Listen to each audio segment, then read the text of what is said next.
মানিকগঞ্জের হরিরামপুর উপজেলা চালা ইউনিয়নের শান্তগ্রাম কচুয়া।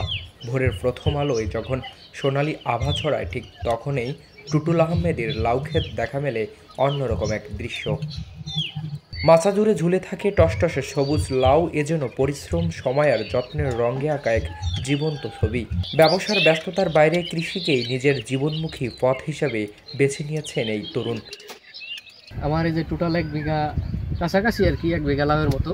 তো এখানে আমার টোটাল মোটামুটি 25 থেকে 30 হাজার টাকা খরচ হয়েছে। তো এখানে এই 3 মাসের প্রজেক্টে আমার লক্ষ টাকার উপরে একটা আশাবাদী আমি, যে লক্ষ টাকার উপরে আমার বিক্রি হবে। তো এখন মোটামুটি 50-এর উপরে বিক্রি হয়ে গেছে ইনশাল্লাহ। তো বাকিটা এখন আল্লাহ ভরসা, দেখা যাক। আপনার এখন আলহামদুলিল্লাহ অনেক ভালো। আজকে বাজারে বিক্রি করছি এই যে এইগুলো যে দেখতে পাচ্ছেন, মোটামুটি এগুলো তো কাটা হয়ে গেছে।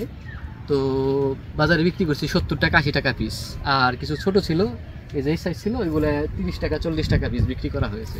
একসময় গ্রামের নারীদের শখের সবজি ছিল লাউ, কিন্তু টুটুলের মতো উদ্যোক্তাদের হাত ধরে লাউ এখন সম্ভাবনাময় বাণিজ্যিক ফসল।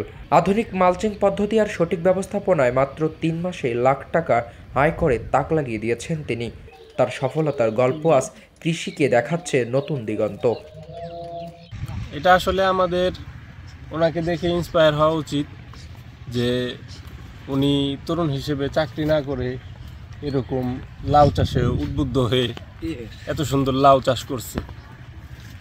তো এটা দেখে আমাদেরও আসলে করা উচিত, চাকরির পিছনে না দৌড়িয়ে কৃষিকাজের উপরে যদি ভিত্তি করে এত সুন্দরভাবে চাষ করা যায়, তাহলে হয়তো দেশের অবস্থা, বেকারত্বের অবস্থা দিন দিন আরও কমে যাবে।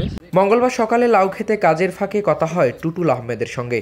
কৃষক পরিবারের ছেলে টুটুল ছোটবেলা থেকেই বাবার সঙ্গে মাঠে কাজ করছেন। এখন ঢাকায় একটি ব্যবসা থাকলেও শহরের ব্যস্ততায় তার মন কখনোই তৃপ্তি পায়নি। সুযোগ পেলেই ছুটে আসতেন গ্রামের মাঠে। ফসলের গন্ধ, মাটির স্পর্শ, গাছের যত্নই তাকে টানত বেশি। তাই 3 বছর আগে পুরো মনোযোগ নিয়ে কৃষিতেই ঝুঁকে পড়েন তিনি, আর সেখান থেকেই শুরু হয় তার সফলতার যাত্রা। আমাদের যে কৃষক ভাই লাউ চাষ করেছেন, আমরা এখানে জৈব পদ্ধতিতে আমরা আসলে তাদেরকে ফেরোমন ট্র্যাপ থেকে শুরু করে বিভিন্ন যে জৈব বালাইনাশক এবং জৈবিক পদ্ধতিতে যেন এই সবজিটা করে, এবং সেটার চাহিদাও বাজারে আছে, মার্কেটে আছে, সে ধরনের পরামর্শ দেওয়া হচ্ছে। আমরা আশা করছি এবছর যে লক্ষ্যমাত্রা ধরা হয়েছে, এর চেয়ে বেশি আমরা আসলে এবছর সবজি চাষ করতে পারবো বলে আশা করছি।